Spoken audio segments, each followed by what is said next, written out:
All right, good morning, everybody. Welcome to today's open forum. We have some great stuff to talk about today. We have some changes to the Code of Ethics, which is some pretty interesting stuff and is bringing us out of the Wild West a little bit and giving us some kind of indication of what we should be doing about this compensation issue. And we have a very special guest, Paul Massey, founder, director, Samaritan Mortgage Group. Paul has an exciting new program to talk to us about, one or two, and then he's got an update for us on Hometown Heroes. So, Paul, welcome. Good morning, guys. Hope everybody's doing well, not hungover from 4th of July weekend. Are you the 40th person on the call, or are you 41, Ryan? There's 43 now, Paul. I put your name on the thing and everybody comes in. All right, I can be here. When I saw it was an ethics thing, I thought maybe it was a trap and I shouldn't be on this call. You're fine. We'll get you off here before we talk about it. All right, heartbeat's coming down a little bit. So, all right, I'm going to give you guys some updates. There's a lot of good stuff here for the summer. Some good news, guys. Stuff to get excited about. So number one is we're rolling out our conventional 1% down program. Okay, it's effective immediately. It's for first-time home buyers. They do a regular traditional 97% purchase. We give them the 2%, and then they have to put 1% down. Okay. There is an income requirement that will run when we talk to them. Hold on, guys. I'm at home and the dogs are going crazy. All right, if that's annoying, let me know. Anyway, so there's an income requirement for that. It's 1% down, like I said. There's no repayment of the 2%, so it's a really good program to get people in. It does cap out at a maximum of $7,000. So if that's more than 2%, which it typically will be, they're going to have to put a little more skin in the game than 1%, but through seller pay closing costs and credits from us, we can try to bridge that gap. Okay. Outside of that, we have a new FHA program that's 100% financing. So they'll do their typical 96.5% purchase. There is no income limit. The minimum credit score to get in is 600. So that's a little bit better than your typical down payment assistance programs. The client will have two options. This really doesn't concern you, but there's a incentive if they pay the money back or if it's forgiven. If it's forgiven, it takes 36 months of on-time payments, and then they won't owe that money back anymore. So that's 100% financing, no income requirement, and you are not required to be a first-time home buyer. This has to be a primary residence. So that's great. Anybody hear anything in the news recently about what happened with credit scoring?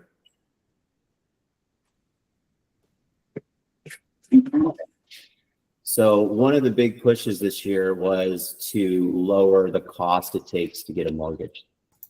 Credit reports have been one of our biggest costs for years, and FICO has had a monopoly on that business.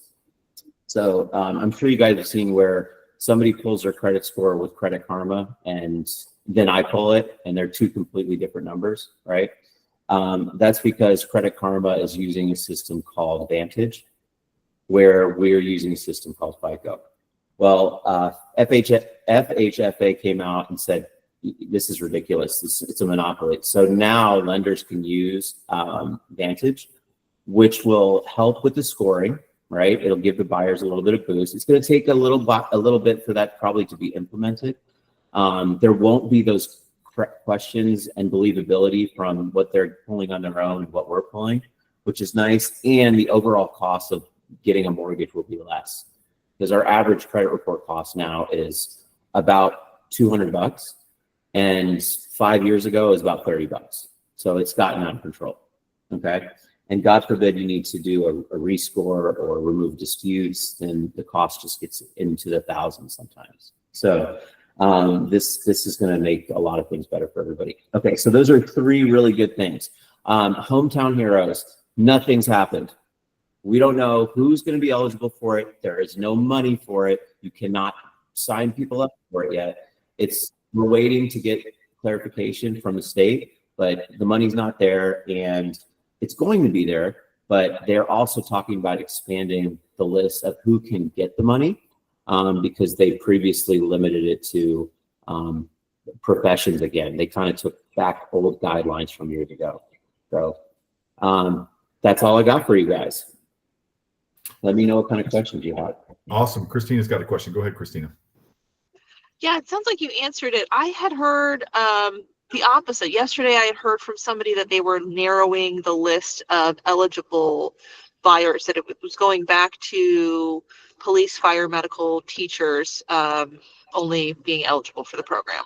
Yeah, that's what I said. So that's what I was trying to say, is they're going back to those old guidelines, but they're still talking about expanding it a little bit, but nothing happens. So anything you hear is complete hearsay. No one actually knows.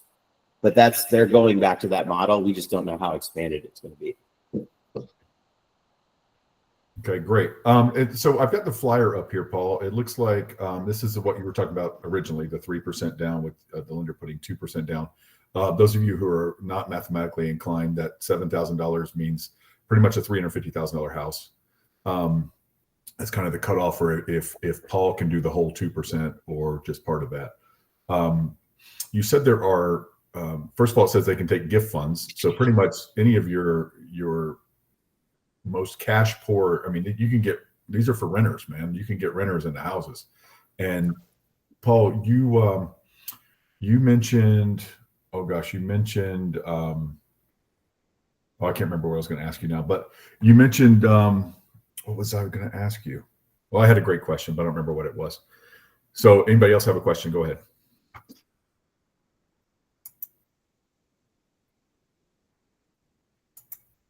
Yes, Tammy. So the 1% down is not the 2%, just the other percent just goes away. It's not like a second mortgage on the property. Right. Okay. So when they're qualifying, because I had somebody that was qualifying for, I guess like that no percent down and the 3.5, how did that work? Anyway, but you had to use that money to qualify. You know, it was part of like their payment because it was the second mortgage. Like this is not like that at all. Okay. Yeah, it's strictly a tool for down payment. They don't have to qualify with something different or anything like that. So their payment will be, the 1% will be used for their payment qualification when you're qualifying them based on payment. Exactly. And the rates are good on these, Paul? Yeah, they're just like typical conventional. They're not really different. Okay. Cindy's got a question in the chat. With the FHA 100% loan or conventional 1% down, would there be any conditions related to the property, like when using down payment assistance? Example, 2 property inspections, specific permits for windows, anything in this order?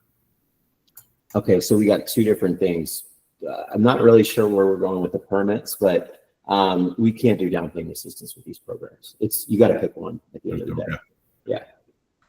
But they can use gift funds for it. Correct. You just can't stack programs. Okay. And there's never any payback or anything like that. So with the FHA, the client will get 2 different options. One where it's forgiven within 36 months, and then they'll get another option where there is a payment. So there'll be some incentives based around that, and they'll change periodically. So we'll just figure it out as we get it and see which one makes the most sense for the client. She's wondering if the property just has to be pristine for the loan to be approved. No, everything follows normal FHA guidelines. There's nothing out of the ordinary with it. All right. Christina.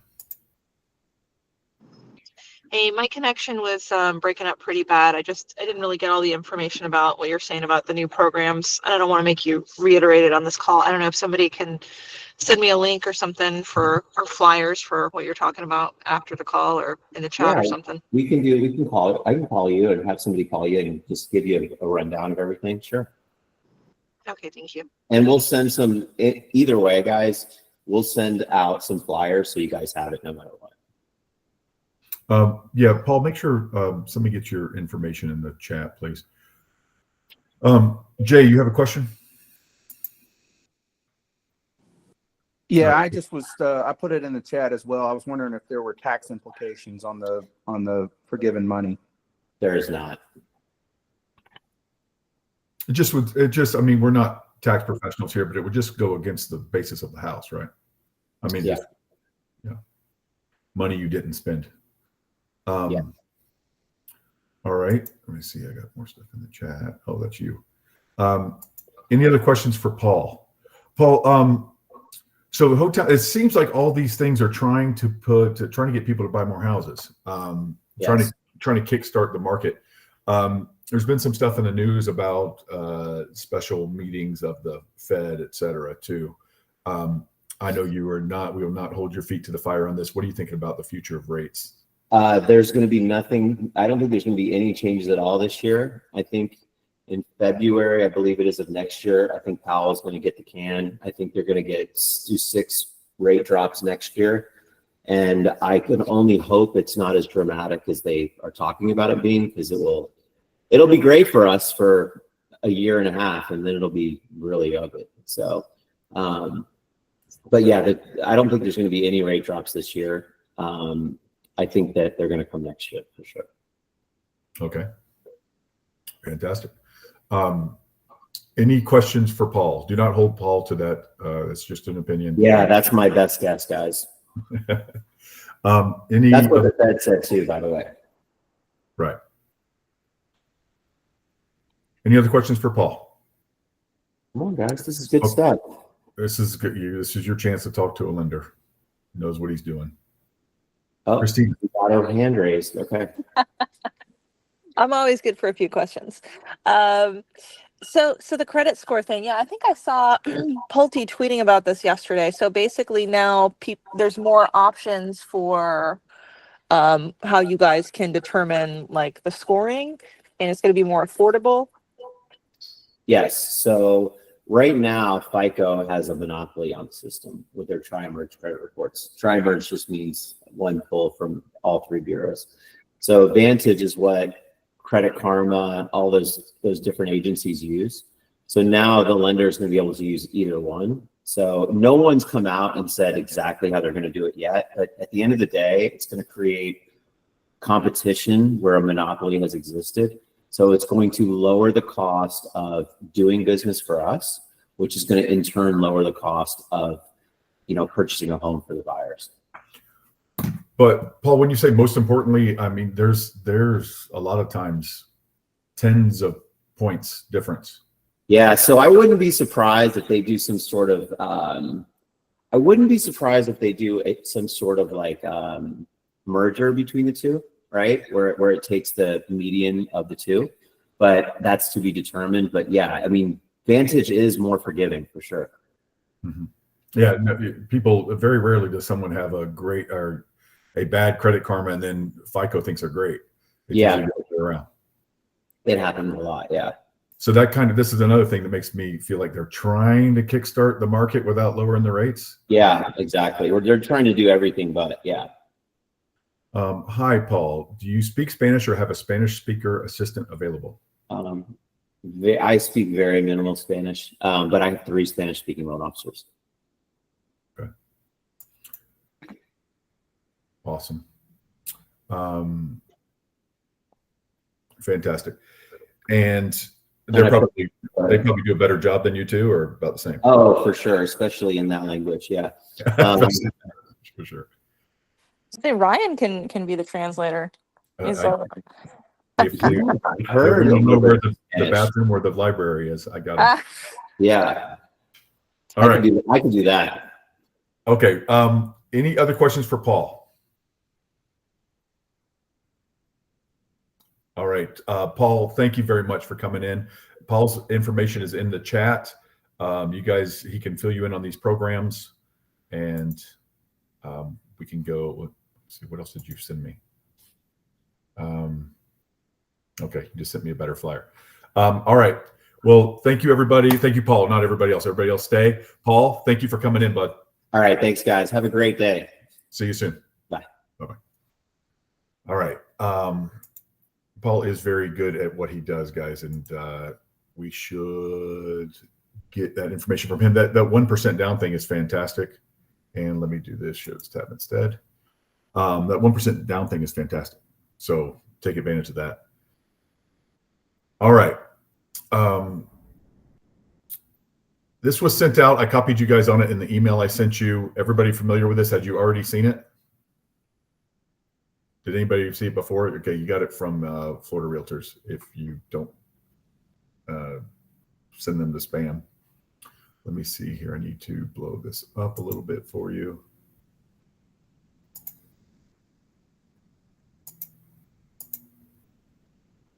All right. Okay. Realtors legislative meetings in Washington, D.C. NAR made multiple revisions to the Code of Ethics and Arbitration Manual that became effective June 5th. This is a letter in to them and to see what happened.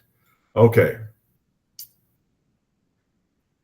Let's talk about this stuff. So the first one is kind of just explaining, okay, everything that is underlined on here is new. Everything that is stricken is out.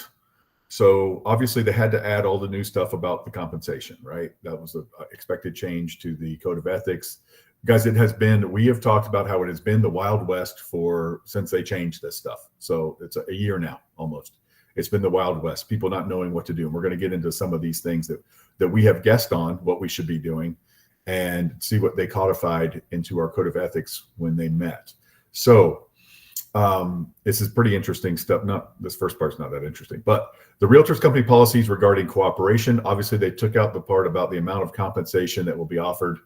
Number two, the fact that broker compensation is not set by law and fully negotiable, that they have put in every document. So this first one's not that interesting because all of this stuff is in all of our documents that we have now. The options and amounts of compensation, if any, that may be offered to subagents, buyer, tenant agents, or any other agent. 4, the fact that buyer, tenant agents, or brokers, even if compensated by listing brokers or sellers, landlords, may represent the interest of buyers, tenants, and 5, any potential for listing brokers to act as disclosed dual agents. For example, buyer, tenant agents.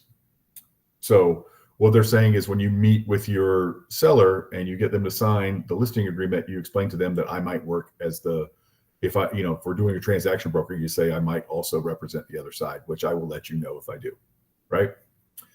All right. Number 2, more of the same kind of stuff. The Realtors Company policies regarding cooperation, the fact that broker compensation is not set by law and is fully negotiable. That's all that they've added here, really. The amount of compensation to be paid by the client, if any. The potential, this is going into buyer-tenant agreements. The potential for additional and offsetting compensation for other brokers from the seller, landlord, or from other parties. Any potential for the buyer-tenant representative to act as a disclosed dual agent, for example, listing broker, sub-agent. So if you might represent the other side as well.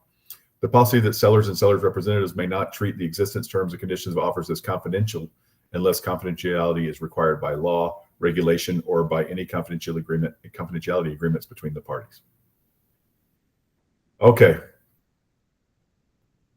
This one, when acting as a listing broker or property manager, realtors shall not access or use or permit or enable others to access or use property on terms or conditions other than those not authorized but established by the owner or seller. So you cannot assume it's authorized.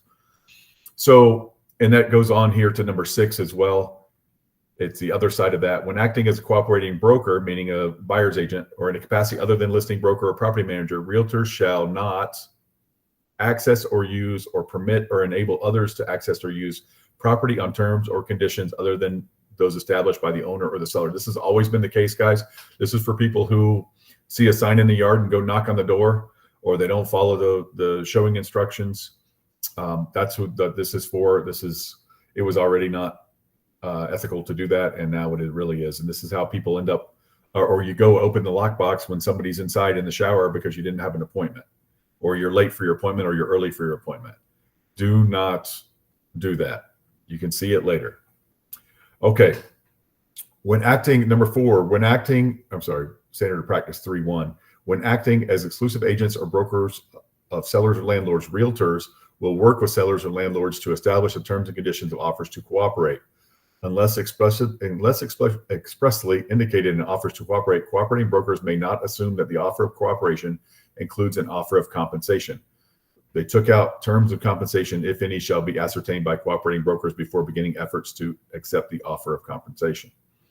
So unless it's expressly indicated in the offers to cooperate, cooperating brokers may not assume that the offer of cooperation includes an offer of compensation. You can't say, oh, well, I had the buyer, I have to get paid something, right? We've discussed that. You actually will know exactly how much you're going to get paid. Number 5, practice 3.2. If compensation, this is new, if compensation are offered or advertised by the listing broker, any change in offered compensation must be communicated as soon as practical. So this used to be, this used to have a more, they kind of lighten it, as soon as practical. That is a very loose term, as soon as practical. What is practical? You know, for everybody, it's something different. It's not as soon as convenient, and it's not as soon as possible. It's somewhere in between. After a realtor has submitted an offer to purchase or lease property, the listing broker may not unilaterally, it says attempt to, they've marked that out, just may not at all unilaterally modify the offered compensation. So they can't change the compensation once you've submitted a contract. And we had somebody try to do that. I told you guys a couple of weeks ago, we had somebody try to do that to one of our agents. Realtors are prohibited from delaying or withholding delivery. This is a huge thing, guys. This is kind of where it all gets exciting. Realtors are prohibited from delaying or withholding delivery of a buyer-tenant's offer while attempting to negotiate compensation. These ethical obligations in no way restrict the realtor's or client's ability to negotiate compensation in the client's best interest, including in offers to purchase or lease. These ethical obligations in no way restrict the realtor's or client's ability to negotiate compensation in the client's best interest, including in offers to purchase or lease. This is what this is all about. So this is what I'm excited to talk about. We have that GG form, right? You guys remember, those of you who don't remember, the GG form strictly says, it doesn't say anything about the compensation other than it goes with the offer, and it says the realtors are going to work out the buyers and seller and realtors are going to work out the compensation within 3 days. You know, this contract is contingent on us figuring out the compensation within 3 days. I do not like that. How many of you feel comfortable about your buyer being all excited about their new house, ordering an inspection, and you haven't figured out your compensation yet, and it might blow up the deal? Or, right, you don't want to blow up the deal over your compensation. And this is old school real estate, right? When there was an MLS offer of compensation, you already knew what it was and you didn't negotiate it after. You weren't allowed to negotiate it in the contract. You guys remember that? That was severely unethical. Well, look down here. They took out this whole paragraph. Look what they took out. 1616 is gone. It used to say realtors acting as subagents or buyer tenant representatives or brokers, so buyer's agents, shall not use the terms of an offer to purchase to attempt to modify the listing broker's offer of compensation to subagents by the same people, nor make the submission of an executed offer to purchase on the listing broker's agreement to modify the offer of compensation, contingent on that. So we remember, that's just, you couldn't negotiate. Remember a year ago, you could not negotiate whatever the MLS said your offer of compensation was. So if they were offering 2%, you couldn't put 3% in the contract. Okay. If they were offering $100, which we saw some of that, right? We saw some 1% and some $100, and we saw some crazy stuff like that. You could not negotiate that. So they have completely taken that out. That is no longer unethical to put your compensation in the additional terms. And that is what I'm here to tell you today.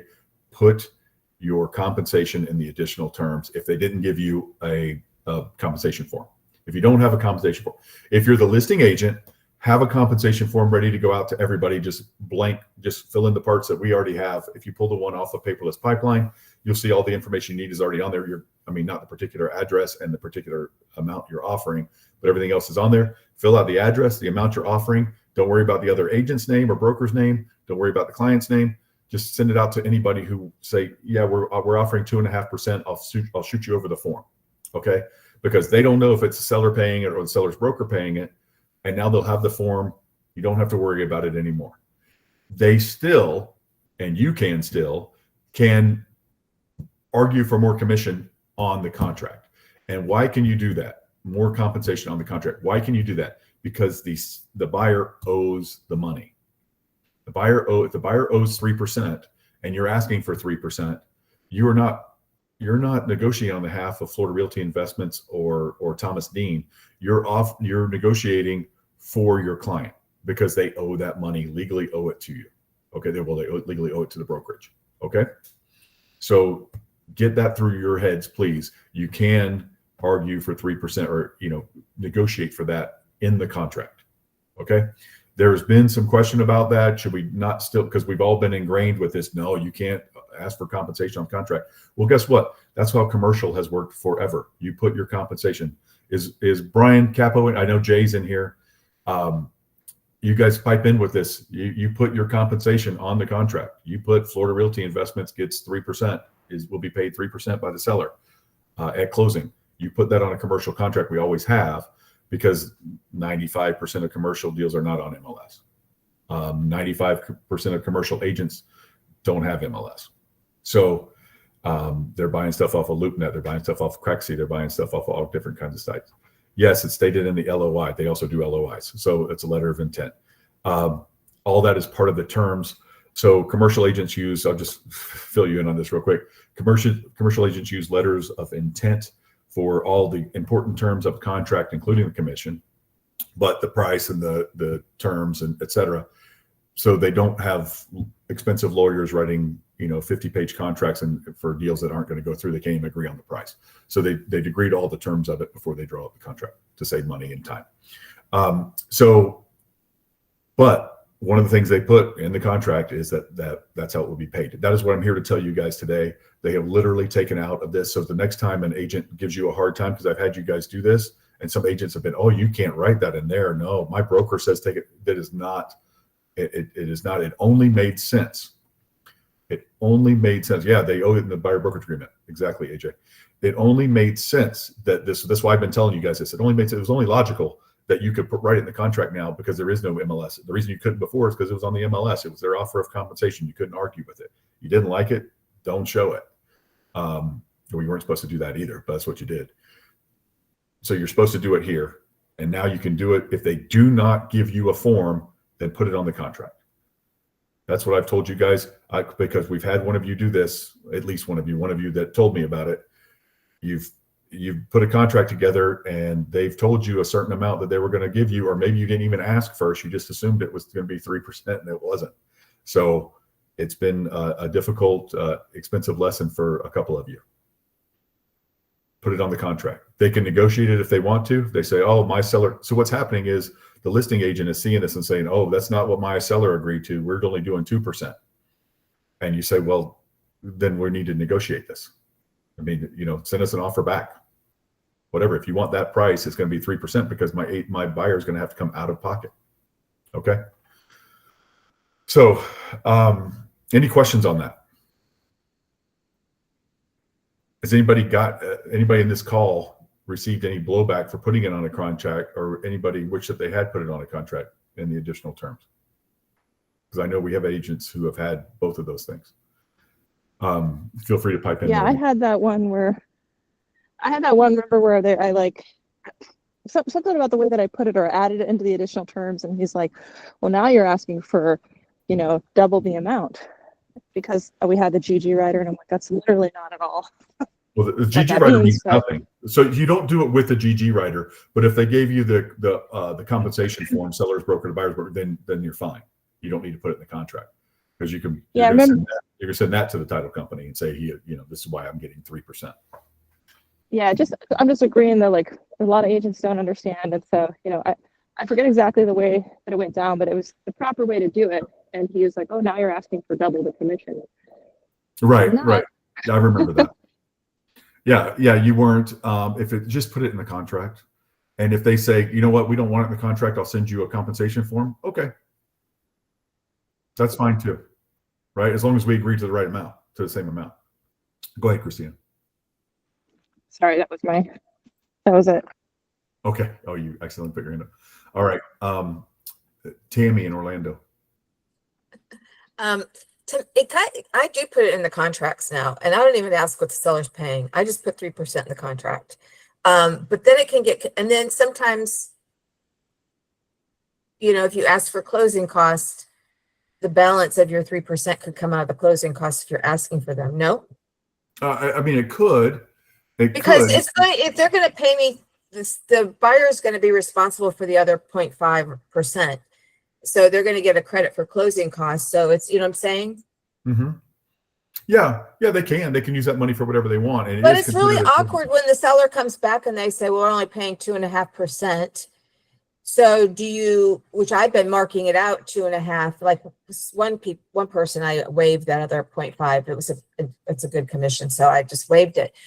But, so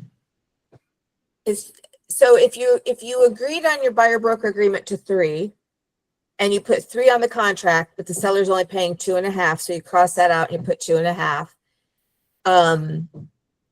I guess you just let the buyer know that the other 0.5%, which I feel awkward doing, but I guess you just say, you know, they're only paying 2.5, so that's sometimes why I'll ask for closing costs to cover that. Yeah, absolutely. You can ask for whatever it is, and you ask for concession. You can put a buyer would like a 3, or seller will give buyer a 3% concession in order to fulfill their buyer brokerage agreement with Florida Realty Investments.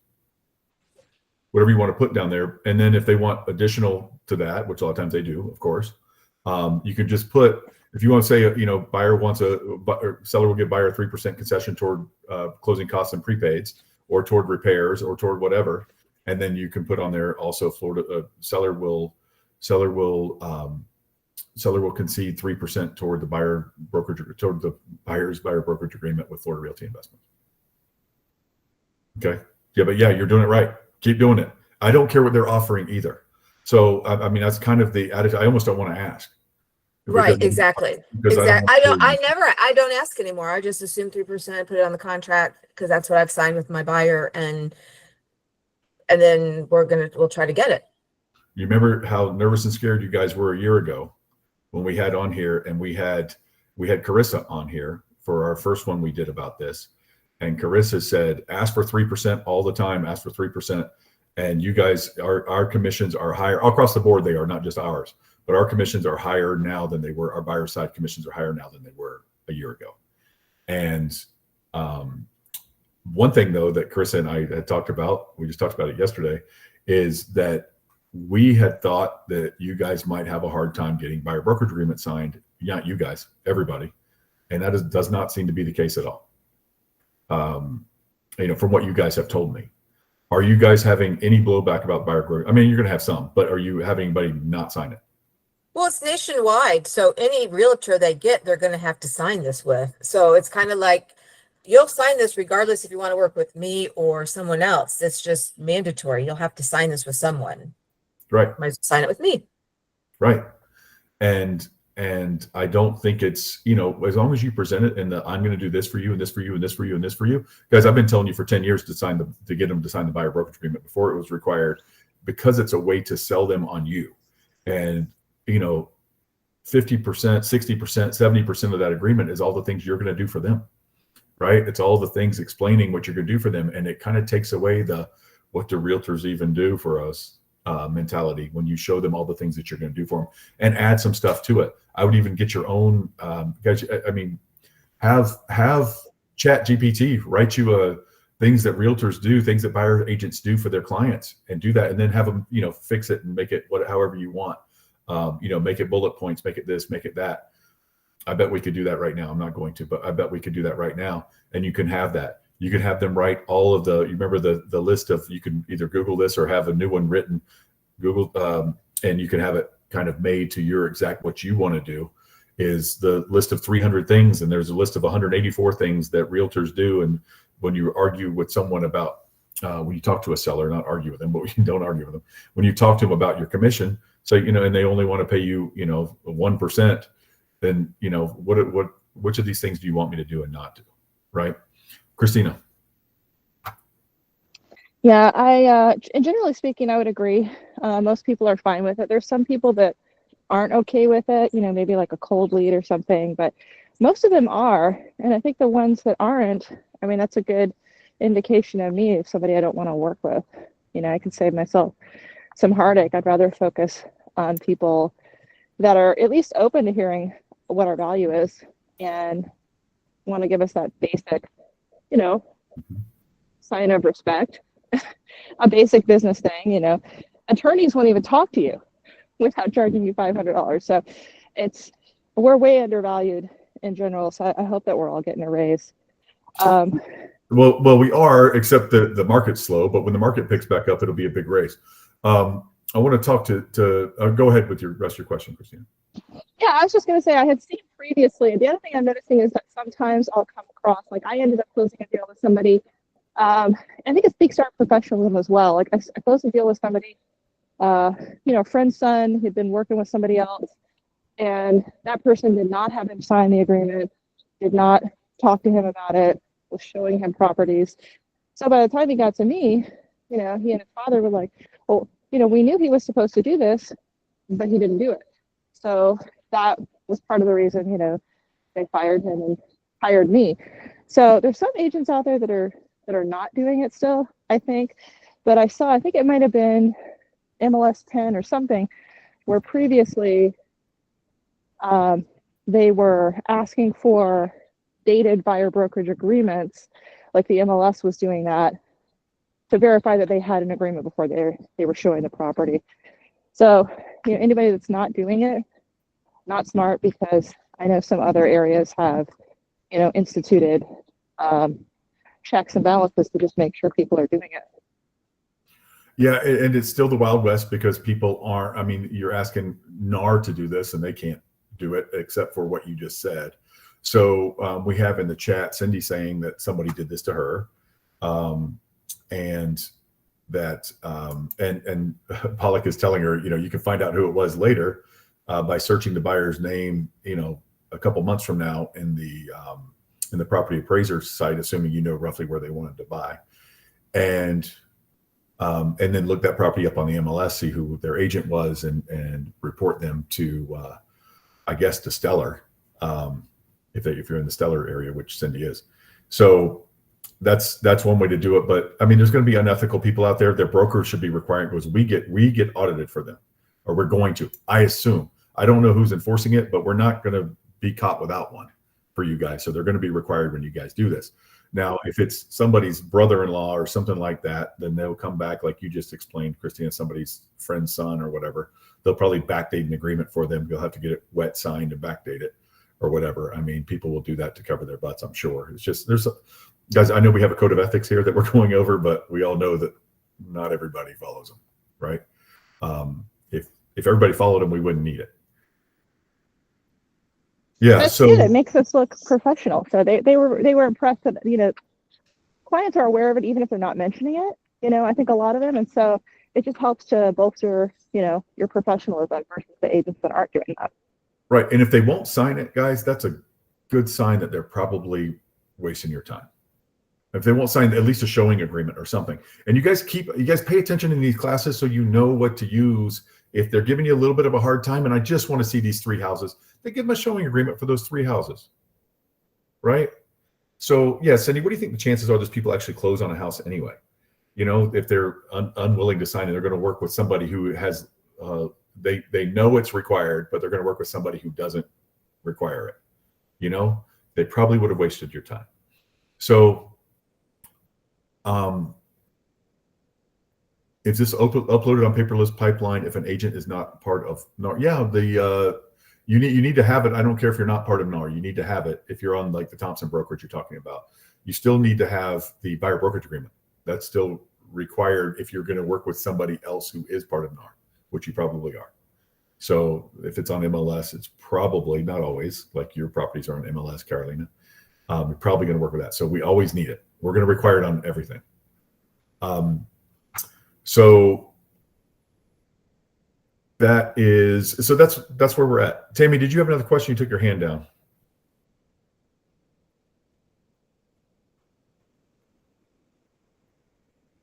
Did you say me? I'm Yeah. doing termite treatment, and they're drilling outside my window. I'm going to have to put it on my phone and go to another room because I can't even hear you. No, I don't have a question. Well, Okay. I was going to tell a story, but I got no, you can't hear me. This guy's drilling right here. So I'm going to go on my phone somewhere else. Okay, we can hear you fine, but that's fine. Carolina, you're asking about the code of ethics. Carolina, you are not subject to the code of ethics, but everybody else is. So if you're on the Thompson brokerage, you're not subject to this, but guys, it's just best practices. Use them. Nobody can take you to the board. So there you go. Yes, George. Doesn't Florida require the code of ethics as part of the license renewal cycle now? No. Well, there might be ethical. You don't sign on to it. You're not subject to it. You might have to learn about it, but this is completely NAR. This is a realtor thing, 100%. So I know that, but I thought that Florida law changed a while back where taking the code of ethics or including the code of ethics in the DBPR renewal cycle. The CE, continuing education, yes. Yeah. But you have to know it. It's good to know it. But this is not required nobody can do anything if you're not following it, if you're not a realtor. If you're breaking, a lot of this stuff is a law. So I didn't even get into this. But let's get into this part down here. This is why, George. When involved in the sale of or lease of a residence, realtor shall not volunteer information regarding the racial, religious, or ethnic composition of any neighborhood. However, realtors may provide other demographic information. Realtors shall not engage in activity which may result in panic selling or steering. So, it's that kind of stuff. It's fair housing stuff. It's decent human behavior stuff. It is the law. That's the law. That's fair housing law that we all signed on to when we all learned about in real estate class many years ago, and we all signed on to, and we all have to adhere to, or we'll lose our licenses.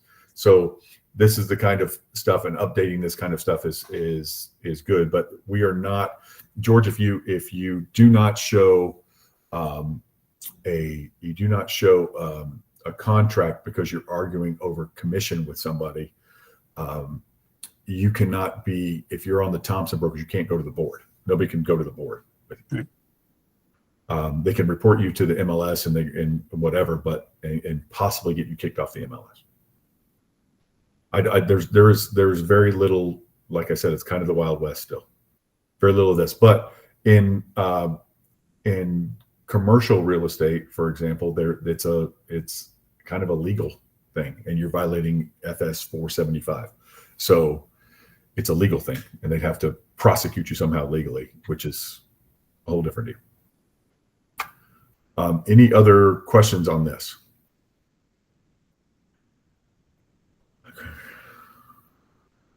Okay. No, that's not a no-no. So GGS, I provided a list of zip codes of high crime areas to the buyers. The buyers had concerns about crime. Is this a no-no? Absolutely not. Crime is not related to race or religion or creed or any of the protected groups. So no, that is not.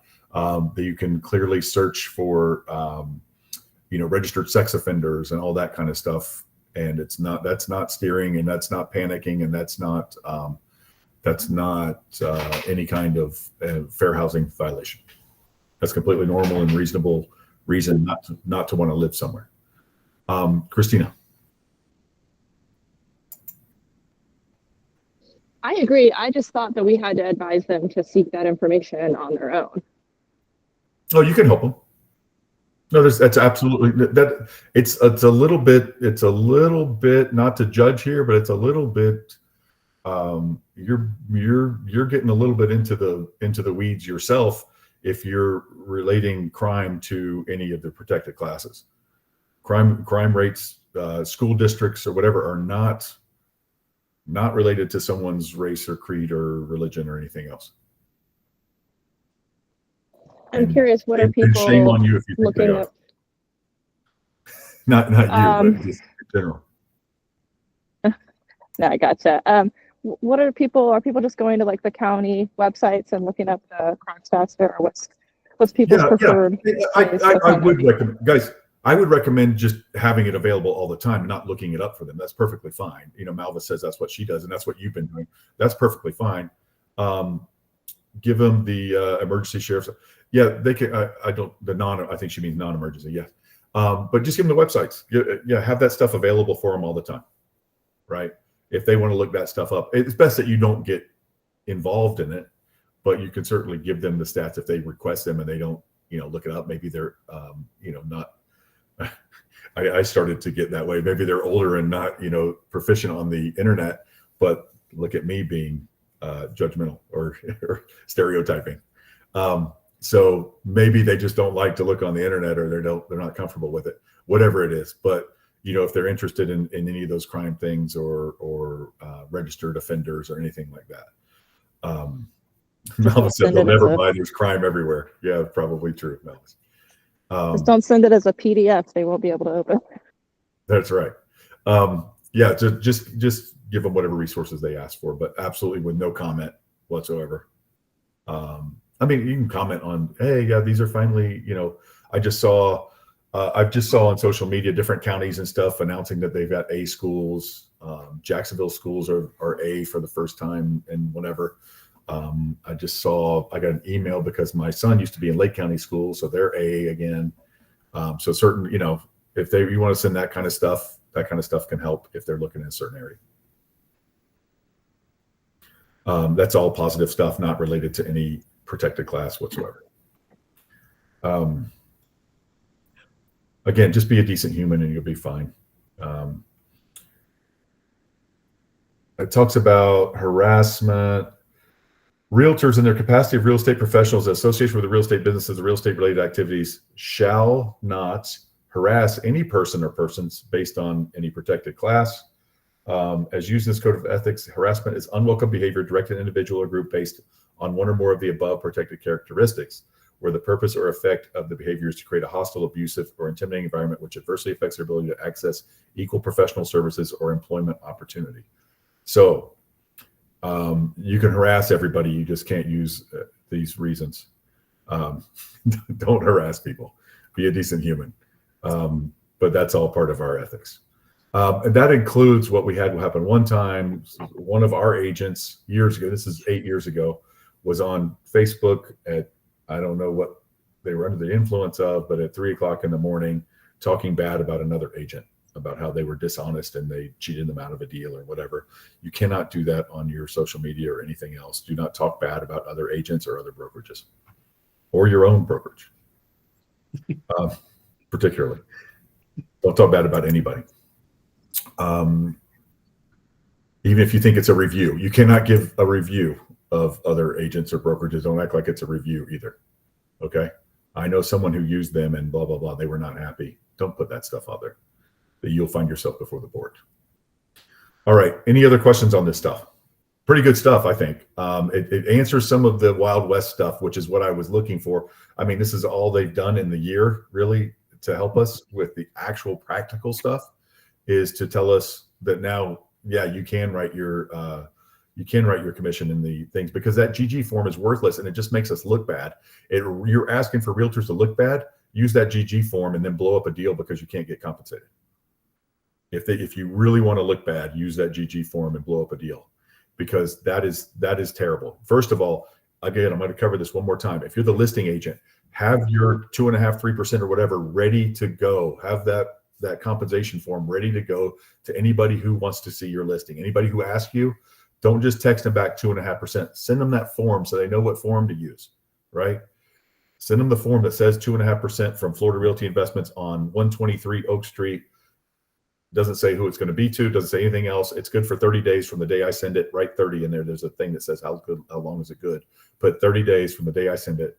It's good for. That is not 30. It doesn't have to close in 30 days. That's 30 days till they come under contract. Okay. And then, or you can make it 7 days or whatever. Say, hurry up and bring me a contract because my seller may change their mind. If this thing sits on the market and I have to lower the price, the seller is going to want to pay less commission, maybe. I don't know. So do that. If someone does not give you a compensation form, write it in the contract. Even if they text you 2.5% and you're happy with 2.5%, write 2.5% in the contract. And if they have a problem with it, say, well, you didn't send me a compensation form. Well, you didn't send me a compensation form. Well, I don't know if your seller's paying it or your seller's broker's paying it. Quit being a lazy listing agent.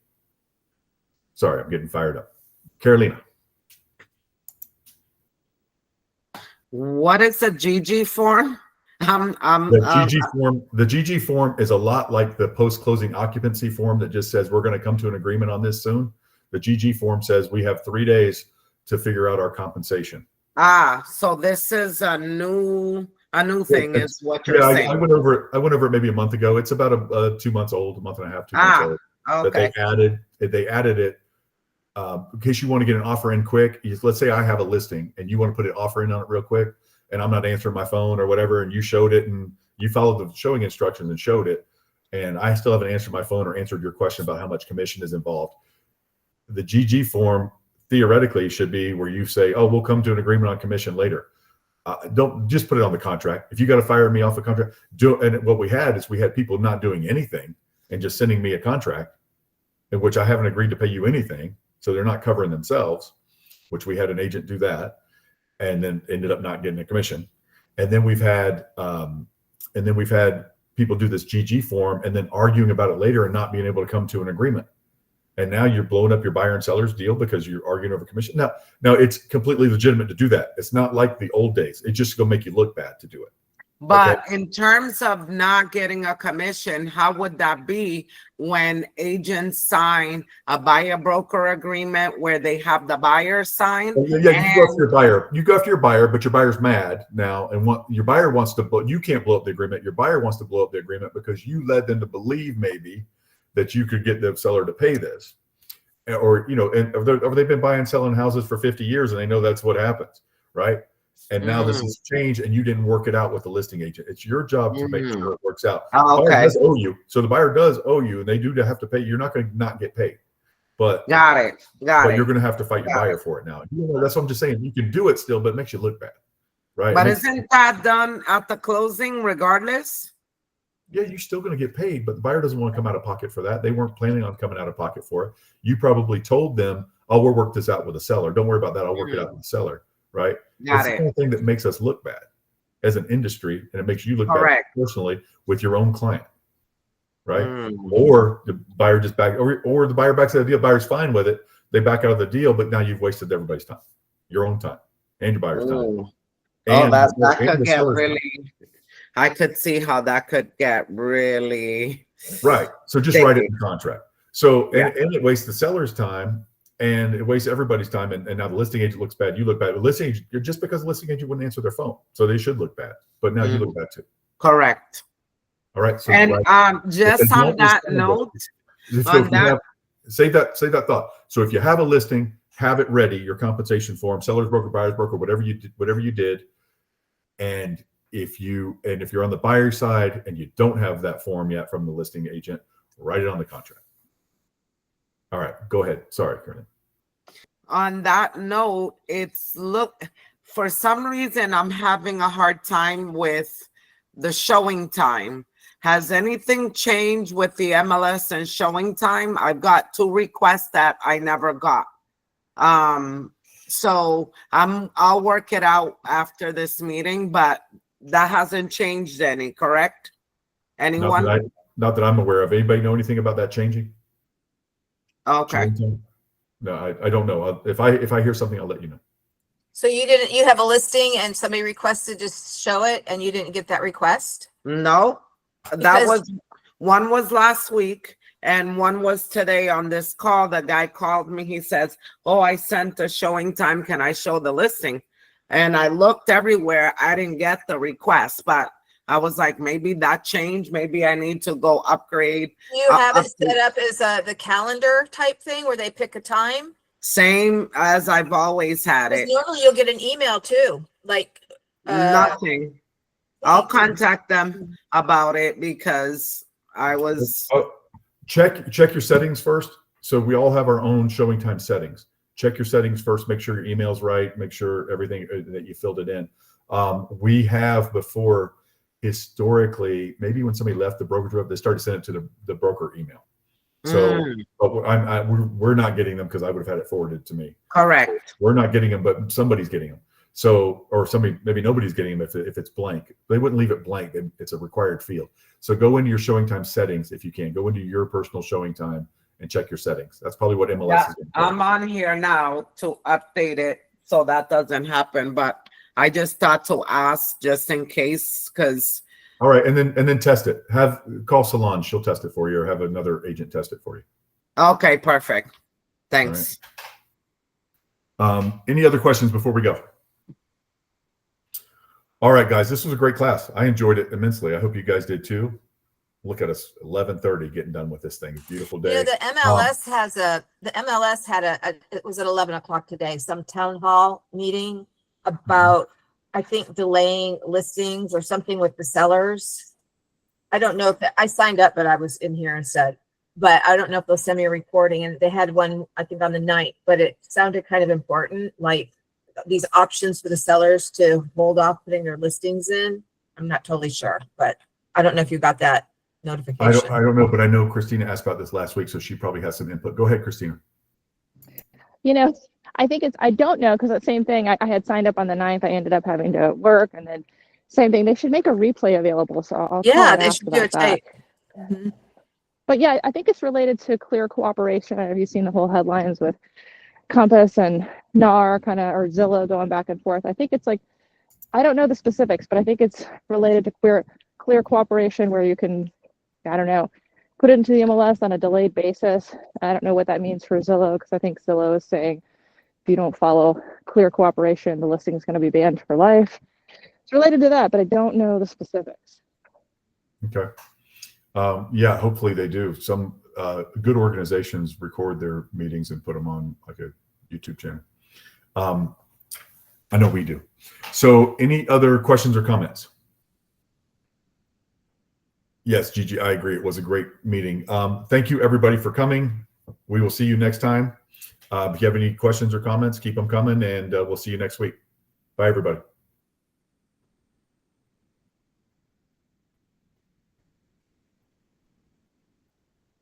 All right, I see you, Christine, or Carolina. I'll get it.